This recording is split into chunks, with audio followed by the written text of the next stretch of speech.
Tudo bem, gente? Professor Paulo falando. Secretaria de Cultura do município de Taboão da Serra, projeto Faça Arte na Sua Casa. Yes! Espero que vocês estejam bem na medida do possível. Vamos que vamos. Na aula anterior eu falei um pouquinho sobre a fábula atelana. O que é fábula, professor? Vamos pegar o que é fábula aqui, o dicionário abertinho aqui, ó. Fábula, curta narrativa em prosa ou verso com personagens animais que agem como seres humanos e que ilustra um preceito moral, né? Ou narração de aventuras e de fatos, imaginários ou não. Fabulação.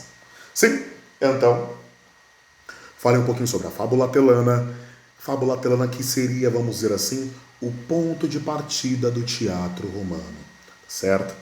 Lembrando que o teatro na Grécia, ele nasce dentro daquele contexto dos ritos de reverência ao deus Dionísio, e na Grécia não se tinha, né, essa reverência como os gregos faziam. Entretanto, porém, os romanos também praticavam a arte da mímese, de imitar, né, de tirar sarro, de brincar com a galera. Enfim, então nós temos na fábula atelana meio que um ponto de partida. Depois os romanos, sim, vão ser influenciados pelas obras, pela comédia grega, pela tragédia grega, e passa-se a construir uma nova narrativa dramatúrgica, por assim dizer. Né? Mas nós temos ali a fábula atelana como ponto de partida. No vídeo anterior eu falei um pouquinho sobre a fábula, né, no que ela consiste. No vídeo de agora eu vou falar um pouco sobre os personagens da fábula atelana e vou fazer uma correlação com a comédia dell'arte, ok? Não vou me aprofundar na comédia dell'arte, tá? Mas eu vou fazer a comparação até porque assim, no final do vídeo anterior eu falei, né, para vocês,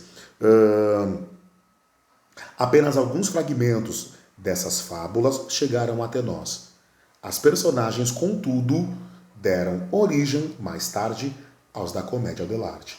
Quem eram as personagens, então, da comédia atelana que deu origem aos personagens da comédia dell'arte? Certo? Então, vamos descobrir.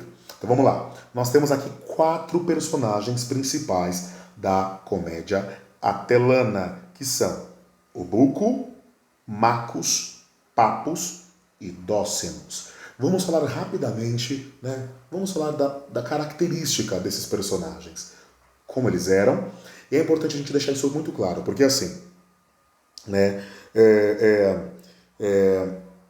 No texto fala que a comédia, que a fábula atelana, ela já está ali no território romano há 300 a.C., né? 300 a.C., 400 a.C. A comédia dell'arte era o século XVI, ou seja, 1700 anos depois, somando mais os 300 lá de trás, quase 3.000, quase 2, 3.000, gente, quase 2.000 anos depois. Então é legal a gente pensar nisso, né? Se a gente pensar que muita coisa do que a gente consome hoje foi pensado lá atrás pelos gregos, né, há 2.500 anos, há 3.000 anos, enfim,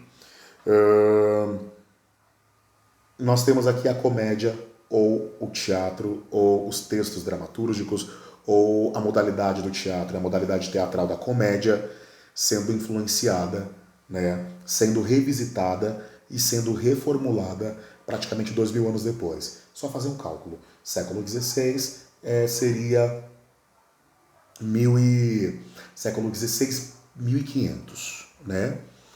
1501 já conta como século XVI. 1500. Então eu fiz a conta errada, né, gente? Vamos voltar lá. 1500. Mais os 300. Mais os 300 e alguma coisinha, dá por volta de 1800, né?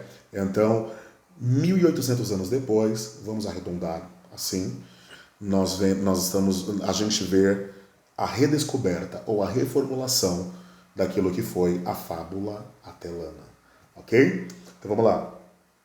E lembrando também, quando a fábula nasce, ela não tinha a definição entre tragédia e comédia, era grega, o romano não tinha essa definição, tá certo? Enfim, então vamos lá, personagens. Baco, eu falei Baco, né? É Baco, Baco. Personagem, né, cujas principais características era ser beberrão e falador. Dócenos. Personagem tipo glutão, o parasita. O nome da personagem provavelmente deriva de dorso, numa sugestão a uma possível corcunda, né? Glutão e parasita. Temos também o Papus, a mais famosa personagem da fábula atelana, a julgar pelo número de peças em que aparece. Trata-se do velho caduco ou simplesmente ingênuo, que é vítima da esperteza dos mais jovens. Sim? A máscara correspondente incluía a careca e uma barba rala. Vamos lá. Nós temos também o Macus, personagem da fábula atelana, ok? Cujas características eram a rusticidade no linguajar e no comportamento, além da estupidez. Só de falar esses personagens, a gente já consegue encontrar aí, inclusive em alguns... Eu tô pensando aqui, tô lembrando de alguns personagens do Chapolin Colorado, né? Que tem esse cara que é o estúpido, que é o chucro, que tem o beberrão, que tem o velho mais chato, mais ranzinza, né? Que tem também o glutão, aquele cara que vive nas costas, e a fusão deles, né? Então, se a gente pensar lá no Chaves mesmo, né? Se a gente pensar lá no Chaves, a gente vai ter ali personagens... Vamos fazer aqui uma brincadeirinha, assim, tá até fora do roteiro. Vamos formular isso juntos. Vamos pensar ali no Chaves, né? Vamos lá. Quem seria vamos pensar assim, o Baco, que é o beberrão, o falador. Quem seria esse que a gente poderia dizer que é no personagem do Chaves, assim? No Chaves não tem um beberrão. Quem seria o falador do Chaves? A gente pode chamar, pois é o falador. Teria um falador no Chaves? Não, talvez seja uma característica de vários personagens ali, né? Vamos lá. O Dócenos, personagem da fábula atelana tipo glutão. O parasita. O seu Madruga seria o parasita? Com todo respeito, seu Madruga.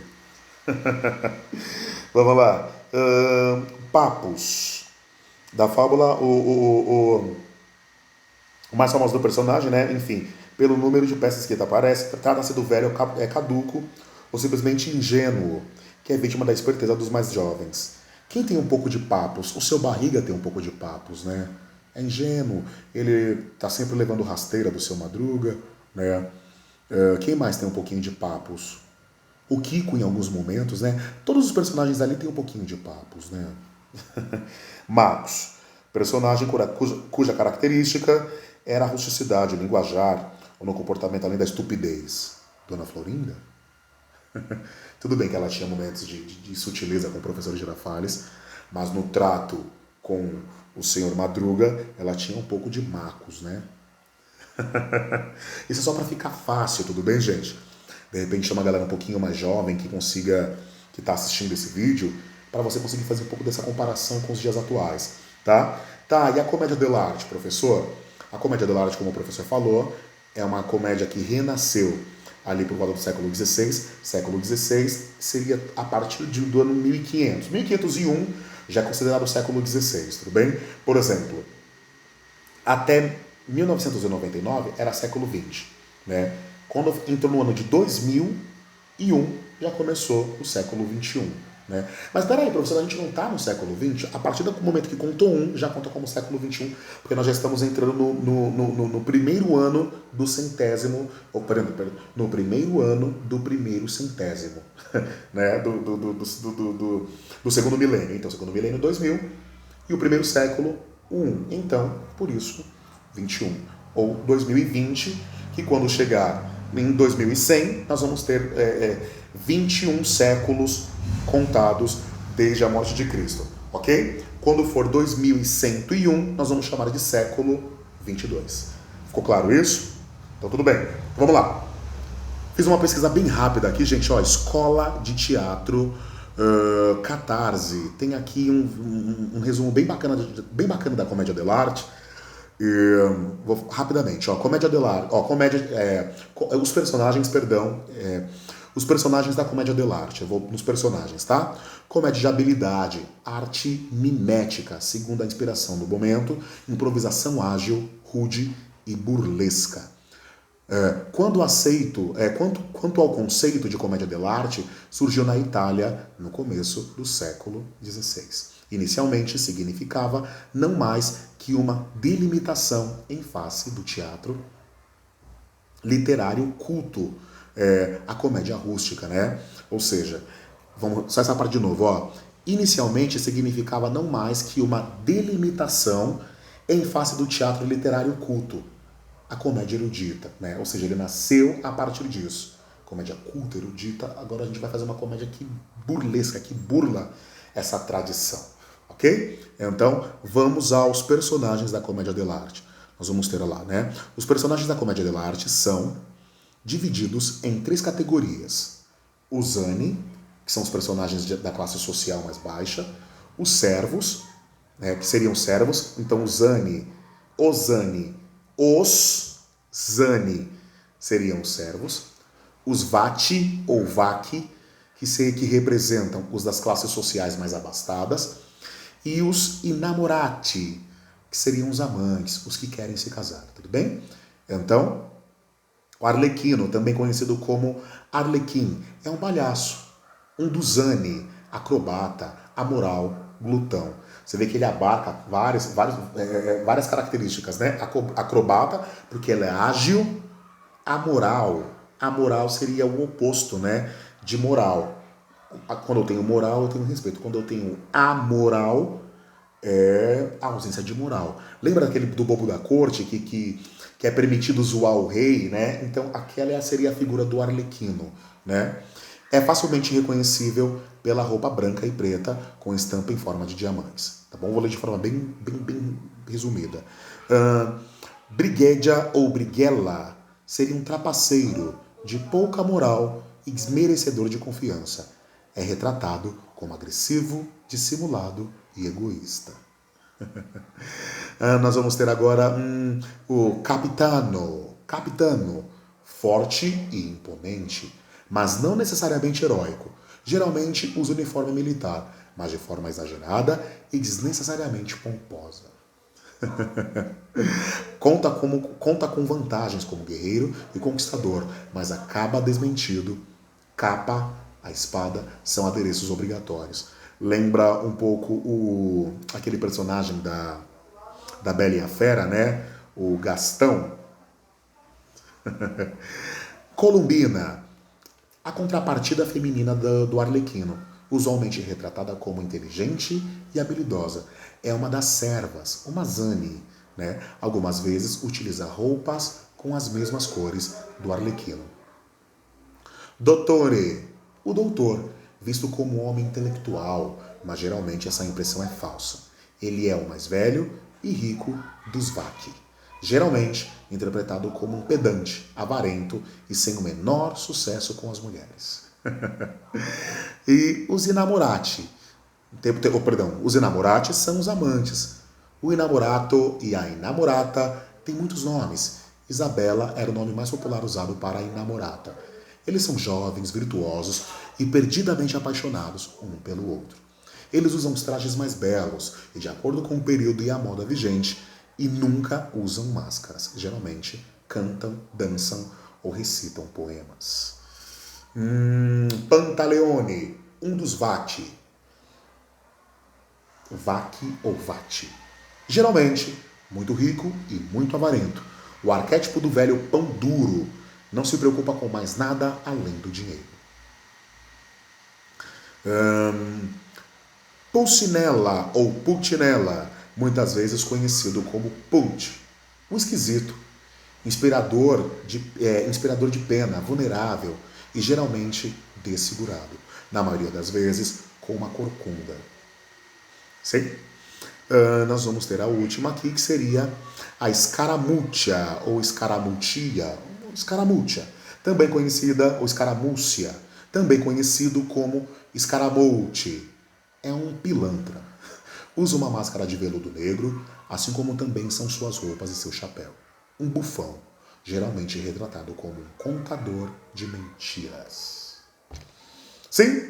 Então, traçamos aqui um paralelo entre os personagens da fábula atelana, que data de aproximadamente 300 e alguma coisa antes de Cristo, e da comédia dell'arte, que data de 1500 depois de Cristo. Certo? Fazendo essa junção, essa matemática. 1500 depois, com 300 anos antes, vamos arredondar para 1800, né? 1800 anos de intervalo nós temos, né, um movimento artístico resgatando uma característica, uma manifestação cultural teatral para redesenhar a sua manifestação. Bacana isso, né? Então, de tempo em tempo, mostra que o recurso de visitar o passado, de visitar a história para redesenhar o presente, é uma coisa que é feita há muitos e muitos anos, por muitos estudiosos, por muitos pensadores. E assim é. Tá certo? Projeto Faça Arte na Sua Casa, Secretaria de Cultura do Município de Taboão da Serra. Professor Paulo, até a próxima aula. Valeu!